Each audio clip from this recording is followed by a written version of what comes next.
दोस्तों आज के इस वीडियो में हम बात करेंगे Rajasthan subordinate and ministerial services selection board द्वारा निकाली गई फायरमैन एंड एएफओ यानी असिस्टेंट फायर ऑफिसर 2021 की वैकेंसीज के बारे में। इसको हम पहले इंपॉर्टेंट डेट्स और एप्लीकेशन फीस इसके बारे में बात करने के बाद दोस्तों हम इसको के डिटेल्स में हम इसके बारे में डिस्कस करेंगे। रोजगार news with Mahendra Singh official YouTube channel में आप सभी का स्वागत है। आप देख रहे हैं इस वीक की बड़ी भर्तियों के बारे में सोचना। इस चैनल पर आपको मिलेंगे रोजगार समाचार पत्र, करंट अफेयर्स और जॉब नोटिफिकेशन। अगर आप इस चैनल पर नए हैं तो प्लीज सब्सक्राइब करें। विदाउट एनी डिले जानते हैं भर्तियों के बारे में डिटेल में।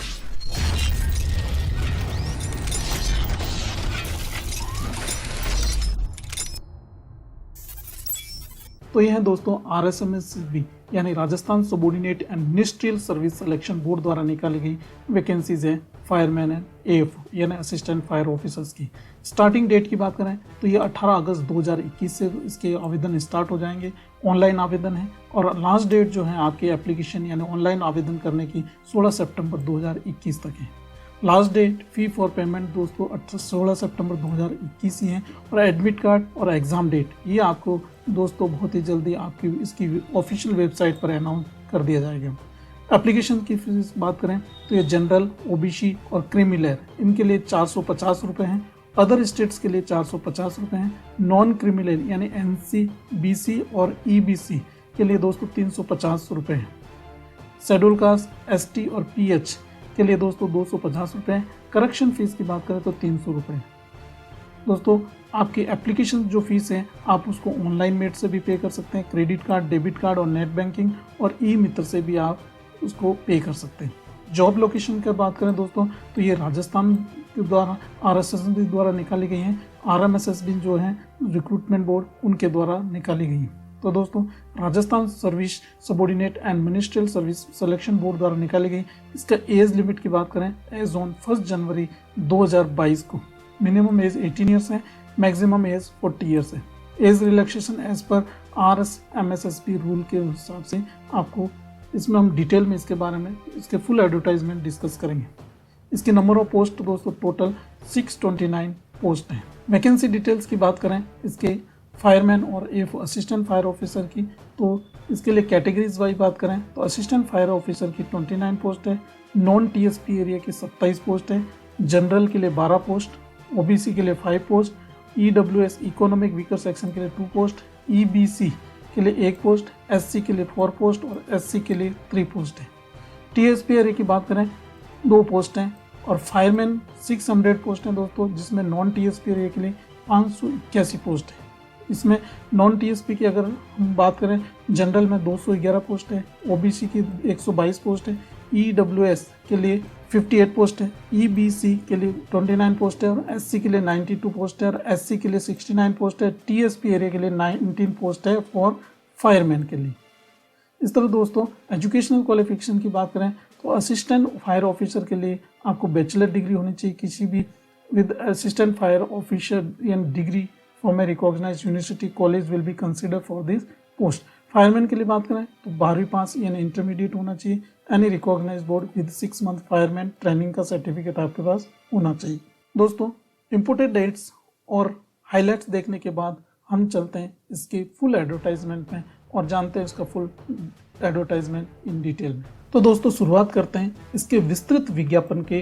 राजस्थान कर्मचारी चयन बोर्ड जयपुर द्वारा निकाली गई सहायक अग्निशमन अधिकारी और फायरमैन सीधी भर्ती 2021 का विस्तृत विज्ञापन को हम डिस्कस करेंगे। ये भर्ती निकाली गई जो क्रमांक संख्या है दोस्तों DLB भर्ती 2021 यानी 816 डेटेड 10 अगस्त 2021 को इश्यू हुआ था लेटर। ये दोस्तों हैं इसमें स्वायत्त शासन विभाग यानी राजस्थान के लिए राजस्थान नगर पालिका यानी अधीनस्थ और मंत्रालयिक सेवाओं के लिए जो सेवा नियम 1963 के अनुसार आपका ऑनलाइन आवेदन यानी ऑनलाइन एप्लीकेशन फॉर्म आमंत्रित किए जाते हैं। किन पदों के लिए दोस्तों? पद का नाम है सहायक अग्निशमन अधिकारी और फायरमैन के लिए। सहायक अग्निशमन अधिकारी के लिए अगर पदों की संख्या की बात करें तो गैर अनुसूचित क्षेत्र के लिए आपका 27 और फायरमैन के लिए 581 यानी नॉन TSP के लिए। और TSP एरिया के लिए जो दोस्तों हैं वह है सहायक अग्निशमन अधिकारी के लिए 2 और फायरमैन के लिए 19 पद है। तो दोस्तों कुल टोटल पद की बात करें सहायक अग्निशमन अधिकारी के लिए आपका 29 है और फायरमैन के लिए आपका 600 है। सहायक अग्निशमन अधिकारी दोस्तों इसको AFO भी बोलते हैं, यानी असिस्टेंट फायर ऑफिसर के लिए।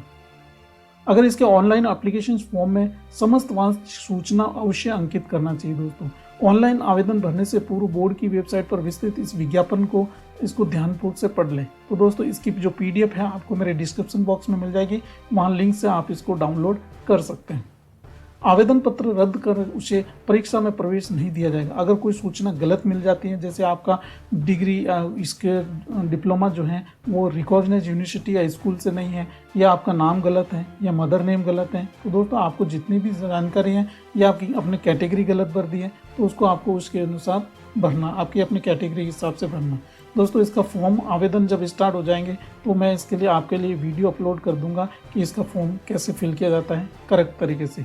नंबर 1 पॉइंट है दोस्तों, आवेदन प्रक्रिया कैसे करनी जाती है। तो ये ऑनलाइन आवेदन है, जैसे हमने इसमें शॉर्ट्स में जो संक्षिप्त में हमने डिस्कस कर लिया था इसके बारे में। ऑनलाइन एप्लीकेशन है और इसकी फीस कितनी लगने वाली है दोस्तों, इसका लिंक मेरे डिस्क्रिप्शन बॉक्स में मिल जाएगा, या आप sso.rajasthan.gov.in से या ई-मित्र से आप इसको जो है आवेदन कर सकते हैं।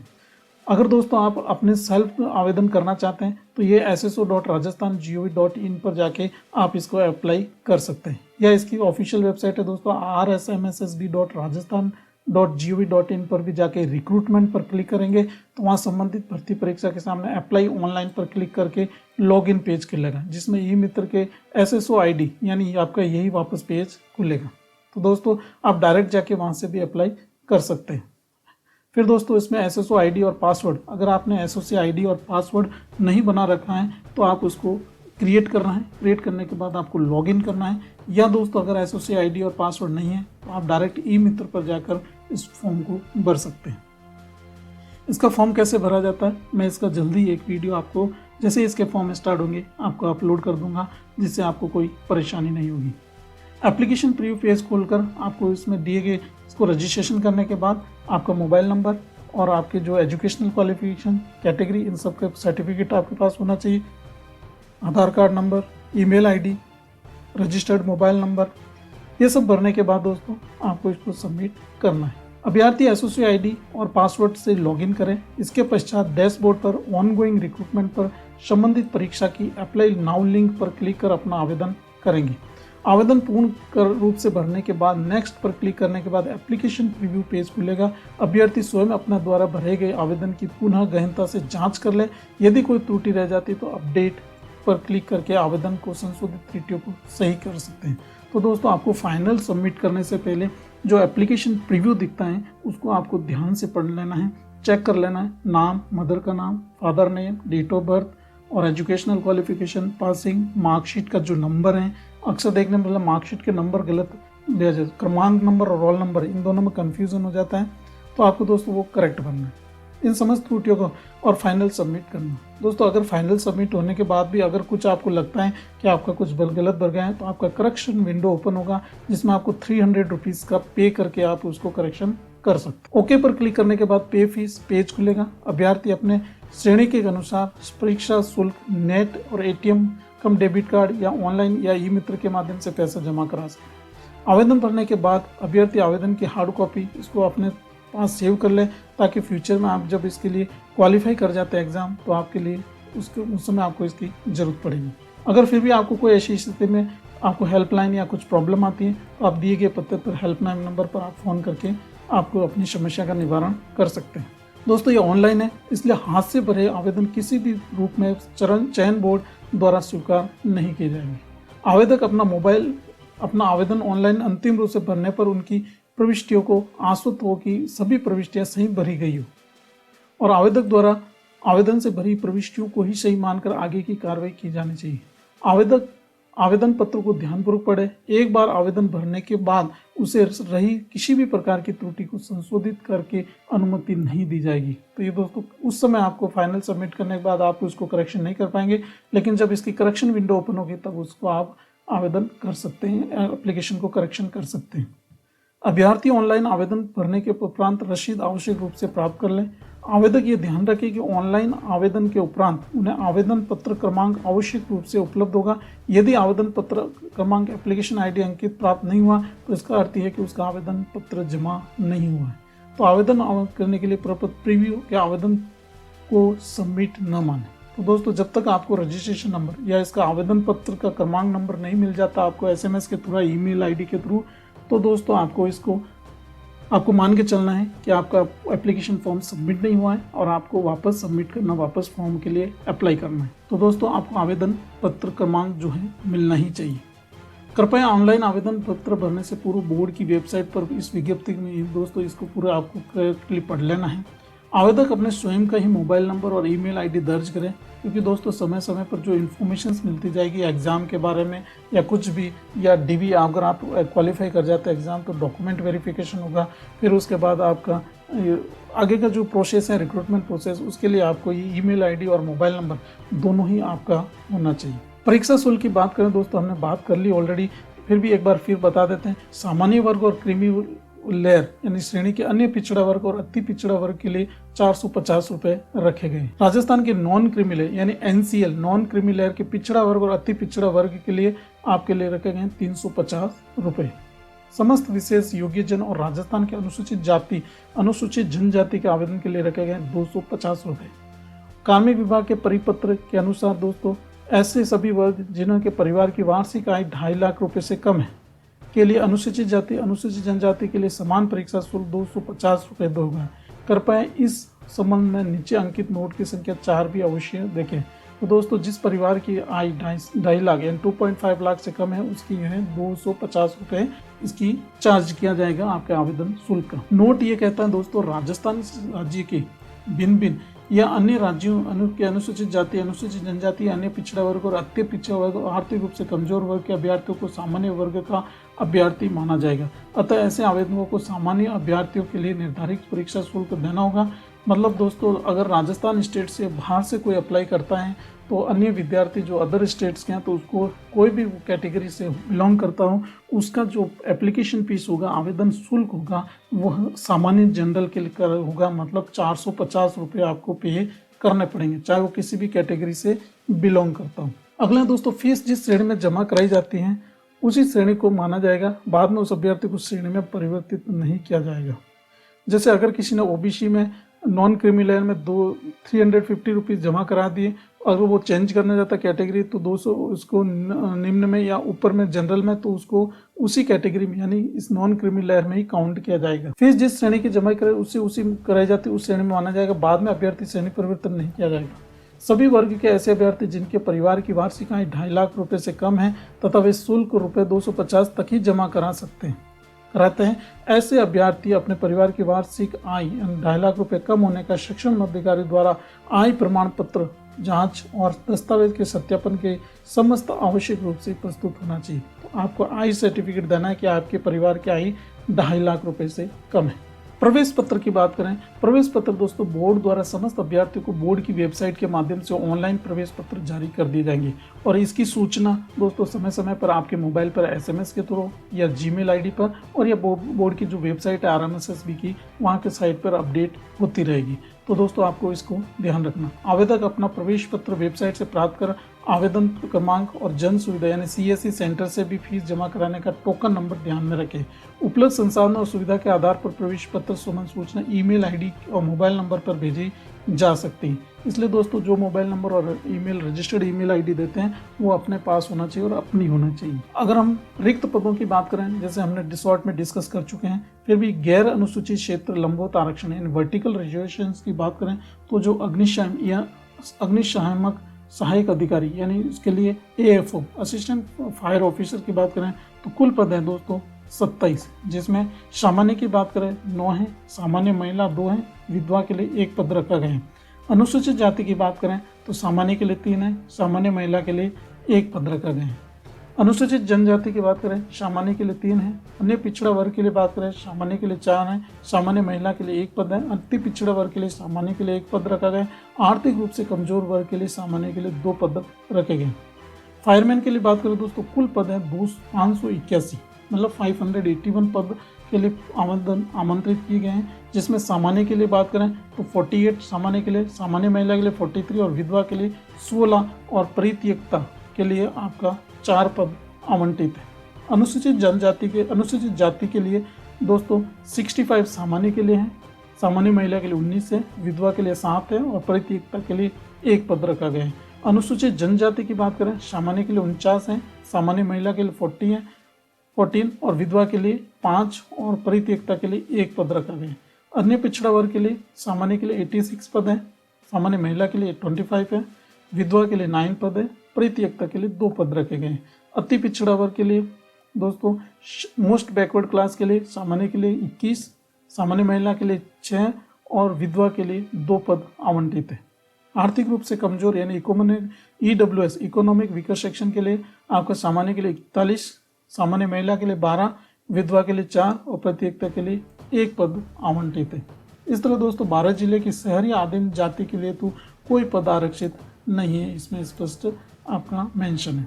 क्षैतिज यानी हॉरिजॉन्टल रिजर्वेशन की बात करें तो दोस्तों सहायक अग्निशमन यानी अधिकारी AFO के लिए 2 यानी LD, एसिड पीड़ित जो अन्य किसी निःशक्तता से ग्रसित ना हो उनके लिए है, और दोस्तों भूतपूर्व सैनिकों के लिए 3 है।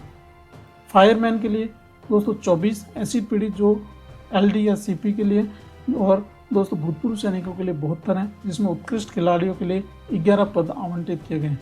तो दोस्तों जो अगर कोई आपका स्पोर्ट्स है या उत्कृष्ट खिलाड़ी है तो उसके लिए आवेदन कर सकता है, क्योंकि इसमें हॉरिजॉन्टल रिजर्वेशन है 11 पद। वर्टिकल रिजर्वेशन की बात करें अनुसूचित क्षेत्र लंबवत आरक्षण के लिए तो अग्निशमन अधिकारी यानी AFO के लिए कुल पद हैं 2, सामान्य के लिए 2 हैं, और दोस्तों फायरमैन के लिए 19 पद रखे गए, जिसमें सामान्य के लिए 8 है, सामान्य महिला के लिए 3 है, सामान्य पद 6 हैं और सामान्य महिला के लिए 2 पद रखे गए, और भूतपूर्व सैनिकों के लिए 2 पद आरक्षित है। ये हॉरिजॉन्टल रिजर्वेशन के लिए। तो दोस्तों लंबवत रूप से आरक्षित पदों में क्षैतिज रूप से आरक्षित पद शामिल होते हैं। प्रत्येक पद के लिए अभ्यर्थी को अलग अलग आवेदन भरना होगा। दोस्तों गैर अनुसूचित क्षेत्र की रिक्तियों के विरुद्ध अनुसूचित क्षेत्र के निवासी भी आवेदन कर सकेंगे। इसमें क्लियरली मेंशन है, यदि अभ्यर्थी का चयन अनुसूचित क्षेत्र और गैर अनुसूचित क्षेत्र दोनों में होता है तो अभ्यर्थी को दस्तावेज सत्यापन के समय अपना लिखित रूप से विकल्प प्रस्तुत करना होगा कि वह अनुसूचित क्षेत्र या गैर अनुसूचित क्षेत्र दोनों में से किस क्षेत्र को अपना चयन करना चाहता है तथा किस क्षेत्र के अपने चयन को निरस्त करवाना चाहता है। विकल्प प्रस्तुत नहीं होने पर अभ्यर्थी का अंतिम चयन अनुसूचित क्षेत्र में माना जाएगा। तो दोस्तों कहने का मतलब है कि अगर आपका जो TSP और नॉन TSP एरिया से अगर दोनों से आपका सिलेक्शन हो जाता है तो आपको डॉक्यूमेंट वेरिफिकेशन के समय एक क्लियर लिख के देना पड़ेगा कि आप TSP एरिया के लिए आवेदन कर रहे हैं या नॉन TSP के लिए।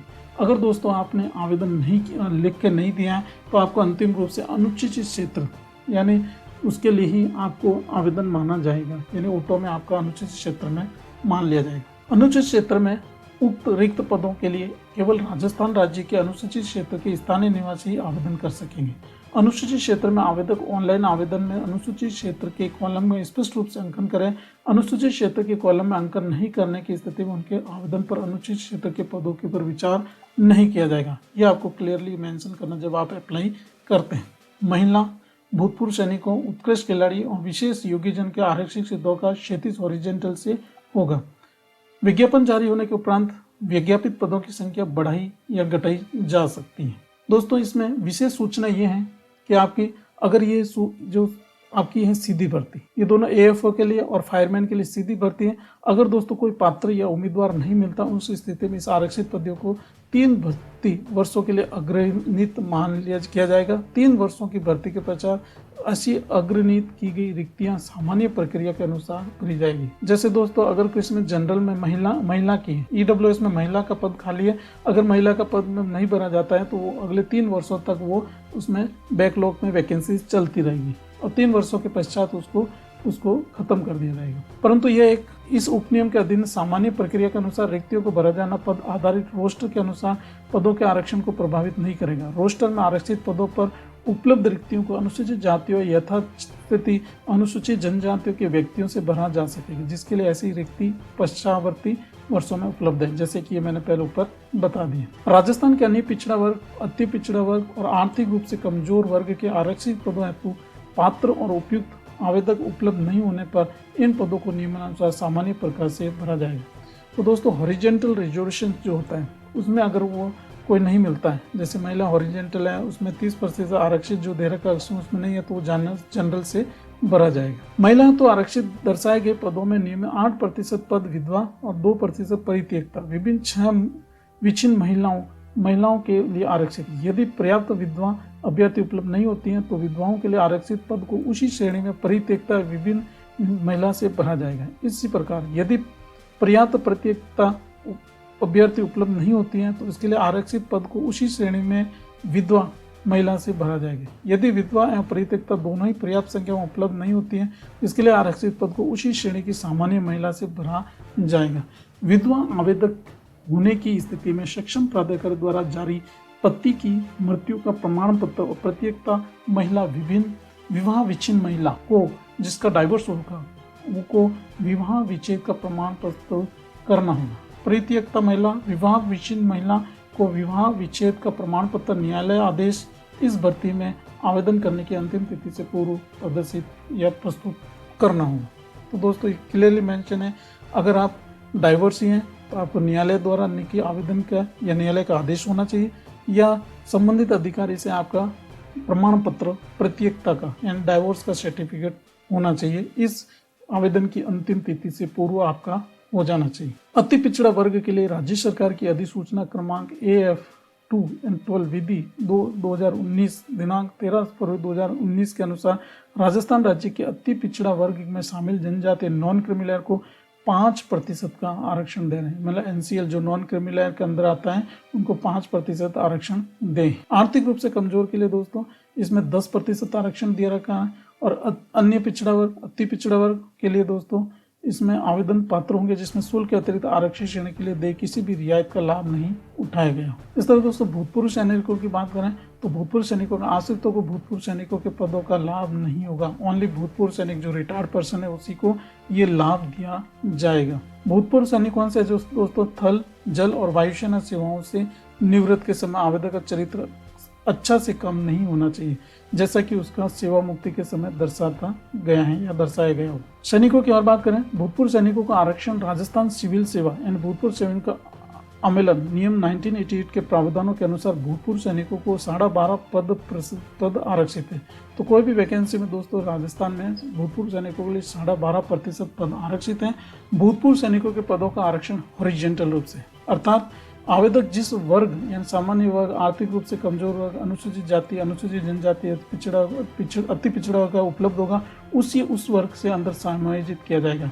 कहने का मतलब है दोस्तों भूतपूर्व सैनिकों के लिए अलग से कोई वैकेंसीज नहीं निकाली गई हैं। इन्हीं जो पद 629 पद हैं इन्हीं पदों में से उनको आरक्षित किया गया है। जैसे जनरल का अगर मान ले कि 20 पद है और उसमें हॉरिजॉन्टल रिजर्वेशन अगर भूतपूर्व सैनिक का 3 है तो दोस्तों भूतपूर्व सैनिकों की उपलब्धता के कारण 3 उसमें से मतलब जनरल में से 20 में से 3 निकल जाएगी, मतलब 17 वैकेंसी जनरल के लिए जाएगी और 3 भूतपूर्व सैनिकों के लिए आरक्षित कर दी जाएगी। कोई व्यक्ति जो अपनी पेंशन अर्जित करने के पश्चात सेवामुक्त हो गया हो या आगामी 1 वर्ष के भीतर सेवानिवृत्त हो रही हो तो उसको दोस्तों आपको निरपेक्ष यानी नो ऑब्जेक्शन NOC आपको लेना पड़ेगा। NOC आपको देना पड़ेगा यानी NOC नो ऑब्जेक्शन सर्टिफिकेट आपको प्रस्तुत करना होगा। उत्कृष्ट खिलाड़ी के पदों हैं। उत्कृष्ट खिलाड़ियों का आरक्षण राज्य सरकार की अधिसूचना जो दिनांक दे रखा है 21 नवंबर 2021 के लेटर के अनुसार रिक्त 2% दे होगा। उत्कृष्ट खिलाड़ी हेतु आरक्षित पदों का 37 आरक्षण हॉरिजॉन्टल रूप से अर्थात आवेदक जिस वर्ग या सामान्य वर्ग से जैसे ऊपर एक्स-सर्विसमैन का दिखाया गया वैसे ही उत्कृष्ट खिलाड़ी का जिस वर्ग में 2% उस वर्ग से निकाला जाएगा। जैसे जनरल का 20 सीट बताया था तो 20 का 2% 2 सीट आपको निकाल दी जाएगी तो किसमें से 20 में से। ये दोस्तों एक सारणी है जिसमें कौन कौन से आपके गेम्स जो इसके लिए आपको उत्कृष्ट खिलाड़ियों के लिए दे रखी है। जैसे अंतर्राष्ट्रीय ओलंपिक समिति IOC द्वारा टूर्नामेंट सर्टिफिकेट यानी ओलंपिक गेम्स कौन कौन सी श्रेणियां हैं, खेलकूद अंतर्राष्ट्रीय चैंपियन में टीम स्पर्धा में प्रतिनिधित्व किया हो तो आपके पास इन सभी का कोई भी एक सर्टिफिकेट होना चाहिए। एशियन स्कूल सिंह परिसंघ, अंतर्राष्ट्रीय स्कूल खेल परिसंघ, ये दोस्तों अगर आपके इनमें से किसी के एक के पास है जो ये कंडक्ट करती हैं चैंपियंस का नाम तो आप इसका वैलिडिटी इसमें आपको फिर उत्कृष्ट खिलाड़ी के रूप में जाना जाएगा। वेतनमान की बात करें दोस्तों ये पे मैट्रिक्स लेवल 4 पर निर्धारित हैं और पे मैट्रिक्स 8 किसके लिए दोस्तों ये हैं आपके सहायक ऑफिसर यानी सहायक अग्निशमन अधिकारी असिस्टेंट फायर ऑफिसर के लिए पे मैट्रिक्स लेवल 8 है और फायरमैन के लिए पे मैट्रिक्स लेवल 4 निर्धारित किया गया है। पात्रता और शैक्षणिक योग्यता की बात करें, सहायक अग्निशमन अधिकारी के लिए किसी भी भारत में विधि द्वारा संस्थापित किसी भी विश्वविद्यालय में स्नातक की डिग्री के साथ national fire service college Nagpur द्वारा संचालित सब ऑफिसर पाठ्यक्रम, केंद्रीय या उसके राज्य सरकार द्वारा मान्यता प्राप्त अन्य संसाधनों द्वारा संचालित कोई भी समकक्ष पाठ्यक्रम होना चाहिए। देवनागरी लिपि में या देवनागरी लिपि में लिखी हिंदी में कार्य करने और राजस्थान की संस्कृति का ज्ञान होना चाहिए। फायरमैन की बात करें, फायरमैन दोस्तों सेकेंडरी या उसके समकक्ष केंद्रीय या किसी भी राज्य सरकार द्वारा विधि द्वारा संस्थापित किसी भी विश्वविद्यालय द्वारा मान्यता प्राप्त डिग्री से आपका एलिमेंट यानी 10+2 पास होना चाहिए। देवनागरी लिपि में लिखी हिंदी में कार्य करने का और राजस्थानी संस्कृति का ज्ञान होना चाहिए। परंतु यदि फायरमैन के पद के लिए चयन हेतु उपयुक्त अभ्यर्थी उपलब्ध नहीं है तो दोस्तों उसको हॉरिजॉन्टल या सामान्य से भरा जाएगा। शारीरिक दक्षता की बात करें, पुरुष के लिए ऊंचाई दोस्तों 165 सेंटीमीटर होनी चाहिए, महिलाओं के लिए 152 और अनुसूचित जनजाति पुरुष के लिए 160 सेंटीमीटर की होनी चाहिए। भार की बात करें, पुरुष के लिए 50 किलोग्राम, महिलाओं के लिए 47.5 किलोग्राम और अनुसूचित जनजाति के लिए 50 किलोग्राम होना चाहिए। सीने के दायरे की बात करें, सामान्य के लिए 21 और फैलाव दोस्तों 5 सेंटीमीटर का होना चाहिए, मतलब फैलाव के बाद यानी फूलने के बाद आपका सांस भरने के बाद 86 सेंटीमीटर होना चाहिए। अनुसूचित जनजाति के लिए दोस्तों 76 सामान्य और 81 है और महिलाओं के लिए ये उपलब्ध नहीं है, तो दोस्तों महिलाओं के ये लागू नहीं है। अन्य योग्यता की बात करें, स्वास्थ्य सहायक अग्निशमन अधिकारी फायरमैन के पद हेतु अच्छे मानसिक और शारीरिक स्वास्थ्य होना चाहिए और वह किसी ऐसे मानसिक या शारीरिक दोष से मुक्त होना चाहिए जो कि सहायक अग्निशमन अधिकारी या फायरमैन के रूप में उसके कर्तव्यों के कुशल पालन में बाधा डाल सके। यदि वो चयनित कर लिया जाता है तो उसके लिए अपना आरोग्यता प्रमाण पत्र उस जिले के मुख्य चिकित्सा अधिकारी या मेडिकल जूरिस्ट द्वारा हस्ताक्षर प्रस्तुत करना होगा जिस जिले में वो सामान्यतः वह निवास करता है। तो दोस्तों जो आपका जिला जो हॉस्पिटल होता है वहाँ मेडिकल बोर्ड बैठता है, वहाँ से आपको ये मेडिकल सर्टिफिकेट इश्यू कराना होगा जिस समय आपका ये बोर्ड आपको लाने के लिए बोले। चरित्र प्रमाण पत्र, आपका चरित्र अच्छा होना चाहिए और ये आपको उसे सच्चरित्र का प्रमाण पत्र विश्वविद्यालय स्कूल जहाँ से उसने अंतिम शिक्षा प्राप्त की है और एक प्रधानाचार्य का और एक गेजेटेड ऑफिसर का 3 करेक्टर प्रमाण पत्र आपको लेके जाना। राष्ट्रीयता की बाट करें तो यह भारत का नागरिक हो या नेपाल का प्रजाजन हो या भूटान का प्रजाजन हो या ऐसे तिब्बती शरणार्थी जो 1/1/1962 से पहले भारत में स्थायी रूप से बसने के लिए विचार से आया हो। आयु की बात करें तो सहायक अग्निशमन अधिकारी के लिए 1 जनवरी 2022 को 18 वर्ष की आयु प्राप्त कर चुका हूँ और 40 वर्ष का नहीं हुआ हूँ, परंतु जिस भर्ती में विशेष में सीधी भर्ती पदों के लिए भर्ती नहीं हुई हूँ, यदि कोई आवेदक उस वर्ष की आयु में भर्ती आयु की दृष्टि से पात्र था तो उस आयु की दृष्टि से पात्र माना जाएगा, किंतु ये 3 वर्ष से अधिक छूट नहीं दी जाएगी। कहने का मतलब दोस्तों, अगर आवेदक 1 जनवरी 2022 को 18 वर्ष की आयु प्राप्त कर चुका है और तो 40 वर्ष का नहीं हुआ है, परंतु जिस भर्ती विशेष में सीधी भर्ती के पदों के लिए भर्ती नहीं हुई और यदि कोई आवेदक उस वर्ष की भर्ती में आयु की दृष्टि से पात्र था तो उस आयु की दृष्टि से पात्र माना जाएगा। उचित आयु की बात करें, उच्चतम आयु सीमा, अधिकतम आयु सीमा 5 वर्ष की छूट अनुसूचित जनजाति, अनुसूचित जाति, अन्य पिछड़ा वर्ग, अति पिछड़ा वर्ग और इकोनॉमिक वीकर सेक्शन को दी जाएगी। सामान्य वर्ग की महिलाओं के लिए 5 वर्ष की छूट है, अनुसूचित जाति जनजाति के लिए, अन्य पिछड़ा वर्ग के लिए 10 वर्ष की छूट है। अधिकतम भूतपूर्व सैनिकों के लिए दोस्तों पूरी सर्विस में से माइनस आपकी सर्विस की हुई है वो एज में से निकालने के बाद प्लस 3 साल की आपकी एज होनी चाहिए। अंशदायी पेंशन की बात करें, नए भर्ती नियुक्त होने वाले कर्मचारियों के नियमानुसार अंशदायी पेंशन योजना लागू होती है। विवाह पंजीयन की दोस्तों आपका विवाह का पंजीयन होना चाहिए। परीक्षा शुल्क जमा कराने को ऑनलाइन भरने की तिथि दोस्तों आपकी 16 सितंबर 2021 शाम को 23:59 तक आपको भर देनी है। परीक्षा का माह और दिनांक अग्निशमन अधिकारी फाइन की परीक्षा माह दोस्तों दिसंबर में टेंटेटिवली है और उसके 15 दिन पहले आपको एडमिट कार्ड जारी कर दी जाएंगी। अनाप्त यानी एनओसी सर्टिफिकेट आपको लेना अगर आप सरकारी नौकरी में है तो। आवेदन कैसे करना है दोस्तों, आवेदक जिस श्रेणी के तहत उसमें आवेदन का पात्र उसी श्रेणी में आवेदन करना है। आपको ऑनलाइन आवेदन करना है। आवेदन करने के लिए आपको एसओसी आईडी RMSSB बोर्ड पर या gov.in पर जाके वहाँ से आवेदन करना है। और दोस्तों इसकी लिंक जो है rsmsb.rajasthan.gov. इसकी लिंक आपको मेरे डिस्क्रिप्शन बॉक्स में मिल जाएगी, वहाँ से भी आप डाउन कर सकते हैं। आवेदन करने के लिए आपको फोटोग्राफ, हस्ताक्षर स्कैन और अपलोड करने के लिए दिशा निर्देश दिए जाते हैं, जिसमें आपको दोस्तों जो पासपोर्ट साइज का फोटो JPG में होना चाहिए और इसकी साइज 3.5 सेंटीमीटर 4.5 सेंटीमीटर होना चाहिए और इसकी जेपीजी की साइज 240 से 320 और अधिकतर 480 से 640 मेगापिक्सल होना चाहिए। फाइल का आकार का दोस्तों 50 KB से 100 KB के बीच में होना चाहिए। स्कैन की फोटो का आकार 100 KB से ज़्यादा नहीं होना चाहिए।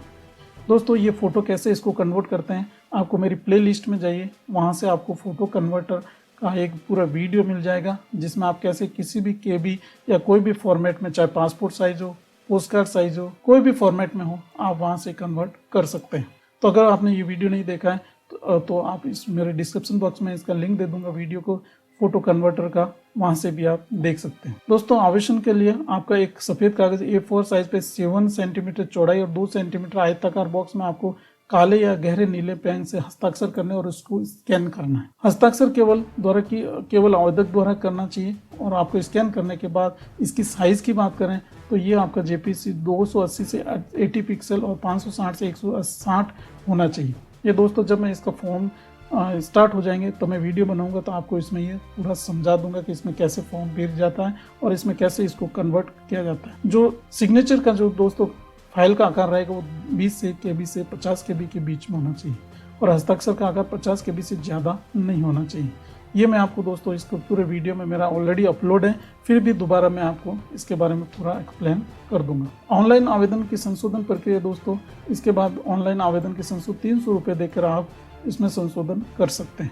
श्रुत लेखन की सुविधा, सामान्य सभी अभ्यर्थियों को प्रश्न उत्तर स्वयं अपने हाथ से लिखने होंगे। केवल राजस्थान दिव्यांगजन जो भी रहते हैं नियमन 2018 के अनुसार, रूल 2018 के अनुसार ऐसे वर्णित नेत्रहीन ब्लाइंड को दोस्तों श्रुत लेखन की सुविधा दी जाएगी। प्रमाण पत्रों का सत्यापन, आपके जब आप इस एग्जाम को क्वालिफाई किया जाता है तो आपको ईमेल आईडी या SMS के द्वारा इसका एक प्रेस नोट जारी कर दिया जाएगा प्रमाण पत्रों के सत्यापन के लिए, जिसमें आपको जिस कैटेगरी से भरा है, आपका आधार कार्ड, पैन कार्ड, ये सारी चीज़ें आपको इसमें, एजुकेशनल क्वालिफिकेशंस, आपका फायर सर्टिफिकेट्स जो डिप्लोमा डिग्री कर रखा, 10+2 ग्रेजुएशन का डिग्री, 10th का degree, date of birth certificates, ये सब आपका देखा जाएगा, मैरिज सर्टिफिकेट। इसकी लिस्ट जब मैं आपको इस डिस्क्रिप्शन बॉक्स में डाल दूंगा कि आपको क्या क्या डॉक्यूमेंट रिक्वायर्ड है। परीक्षा की स्कीम और पाठ्यक्रम दोस्तों आपको इसके rsmssb.rajasthan.gov.in पर मिल जाएगा, जिसमें राजस्थान की संस्कृति रहेगी और जनरल आपका एग्जाम होगा। बोर्ड की वेबसाइट दोस्तों ये है rmssb.rajasthan.gov.in पर आपको पूरा इसका पाठ्यक्रम डाउनलोड कर लेना है और उसके अनुसार आपकी तैयारी करना। तो ये था दोस्तों राजस्थान चयन बोर्ड यानी RSMSB द्वारा निकली गई, तो ये था दोस्तों राजस्थान कर्मचारी चयन बोर्ड जयपुर द्वारा निकाली गई सहायक अग्निशमन अधिकारी और फायरमैन सीधी भर्ती परीक्षा 2021 का विस्तृत विज्ञापन का हमने डिटेल में डिस्कस किया। मिलते हैं नेक्स्ट वीडियो में। जय हिंद, जय भारत।